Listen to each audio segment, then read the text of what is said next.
Have you ever noticed how tired you feel? Even on days when you didn't really do anything exhausting, you wake up already drained. Your phone hasn't even left the charger, and somehow your brain is already sprinting like it's late for something. You tell yourself you're young. You're supposed to have energy, ambition, fire, but instead, you feel worn down before life has even properly started. And then comes the guilt. Why am I burnt out already? Am I lazy? Am I broken? Or am I just bad at being an adult? From the outside, people say Gen Z has it easy. Technology, flexibility, options.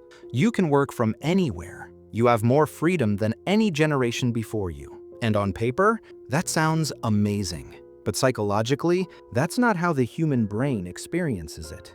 Because burnout isn't just about how hard you work. It's about how long your nervous system stays in survival mode without relief. And Gen Z's nervous systems have been quietly overstimulated, overpressured, and under-recovered for most of their lives. Think about this. Most generations before you experienced stress in waves. A hard season followed by rest. A crisis followed by rebuilding. But you grew up in a world where the crisis never really ended. Economic instability, climate anxiety, social comparison on steroids, global pandemics, political chaos, job markets that change faster than your phone updates. Your brain never got the signal that it was safe to fully relax. And when the brain doesn't feel safe, it doesn't rest. It stays alert, even when you're lying in bed doing nothing.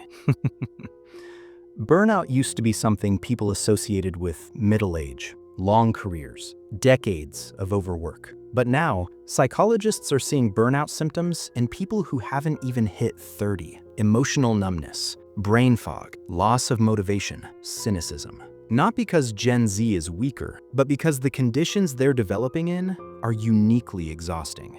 Your brain evolved for a very different world, a slower one. A world where comparison was limited to your village, not millions of strangers online. Today, before breakfast, you've already seen someone younger than you succeed wildly. Someone richer than you traveling the world. Someone happier than you in a relationship that looks perfect from the outside. Even if you logically know it's curated, your emotional brain doesn't. It processes comparison as threat, as I'm falling behind. And threat, repeated daily, becomes chronic stress. And chronic stress doesn't always look like panic. Sometimes it looks like numbness, like scrolling endlessly. Not because you're entertained, but because your brain is too tired to choose anything else. That's not laziness, that's mental fatigue. There's also something else people don't talk about enough.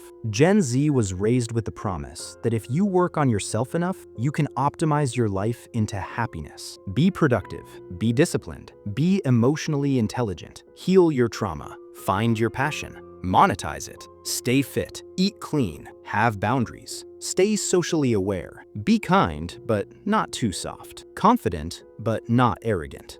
Your generation isn't just working jobs, you're constantly working on yourselves. And self-improvement, when it never turns off, becomes another form of labor. Your brain doesn't distinguish between external pressure and internal pressure. When you're always trying to become a better version of yourself, it still consumes mental energy. Even rest becomes a performance. Am I resting correctly? Am I wasting time? Should I be doing more? And slowly, even the things you once enjoyed start to feel heavy. That's one of the earliest signs of burnout, when pleasure starts to feel like effort. There's a quiet grief beneath this exhaustion too. Many Gen Z adults are mourning futures they were told would exist. Stable careers, affordable homes, clear milestones.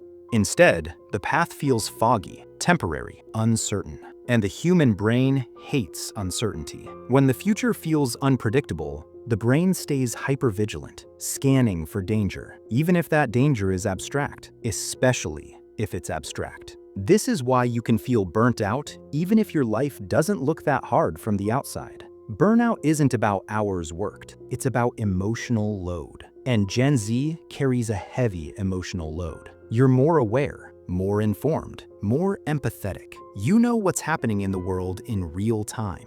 And while awareness can be empowering, it can also be overwhelming when there's no clear way to fix what you see. Research in psychology shows that when people feel a lack of control over outcomes, motivation drops. Not because they don't care, but because their brains are protecting them from repeated disappointment. So if you've noticed yourself becoming detached, less ambitious, less hopeful, it might not be apathy. It might be your nervous system saying, I can't keep investing energy into a future that feels unstable. And yet, here's the paradox. Gen Z is often incredibly capable, creative, adaptable, emotionally intelligent. You've had to be. You learned to read emotional signals early. You learned to navigate complexity. You learned to survive constant change. Those are not signs of weakness. They're signs of a nervous system that learned quickly. But a system that adapts too long without rest eventually burns out. Imagine holding your phone at arm's length. It's easy at first, but after a few minutes, your arm starts shaking. Not because it's weak, but because it was never meant to hold weight endlessly without support. That's what's happening psychologically. Your brain has been holding too much for too long. Burnout also hits harder when identity is unstable. Many Gen Z adults are still figuring out who they are while being asked to perform as if they already know. Who am I? What do I want? What am I good at? Why am I behind? The brain craves coherence, a sense of self that feels solid. When identity feels fragmented, everything takes more effort. Decisions feel heavier. Motivation drains faster. That's not immaturity. That's cognitive overload. And then there's the pressure to be grateful. You have opportunities others didn't. You have access. You should be thankful.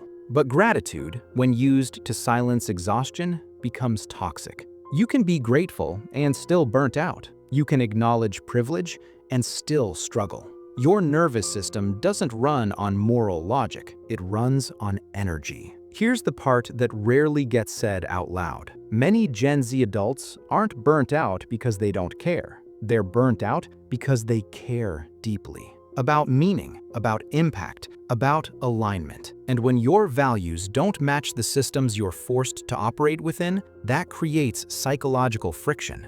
Like driving with the brakes slightly on all the time. You'll still move forward, but you'll wear out faster.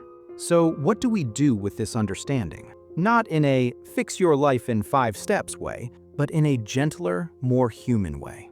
First, it helps to stop pathologizing your exhaustion. You're not failing at adulthood. You're responding normally to an abnormal level of stimulation, uncertainty, and pressure. When you name burnout accurately, it loses some of its shame. It becomes information, not a verdict. Second, it helps to realize that rest isn't just sleep. Rest is anything that tells your nervous system, I don't have to perform right now. Moments where you're not being evaluated, compared, or optimized. That might be creativity without posting it, conversations without documenting them, doing something slowly, badly, just because it feels grounding.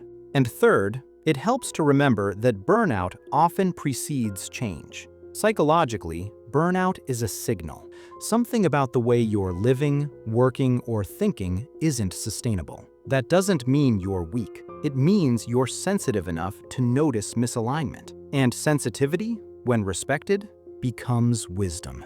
Maybe Gen Z isn't burnt out because they started too late. Maybe they're burnt out because they started carrying adult-level stress way too early. And maybe this exhaustion isn't the end of your energy, but the beginning of a different relationship with it. One that values sustainability over speed, depth over performance, meaning over constant motion.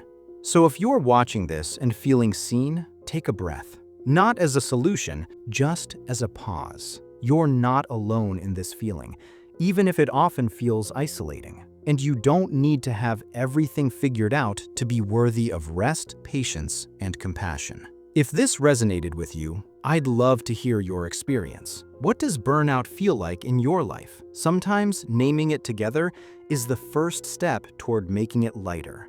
And if you want to keep exploring the psychology behind these invisible struggles, you know where to find me.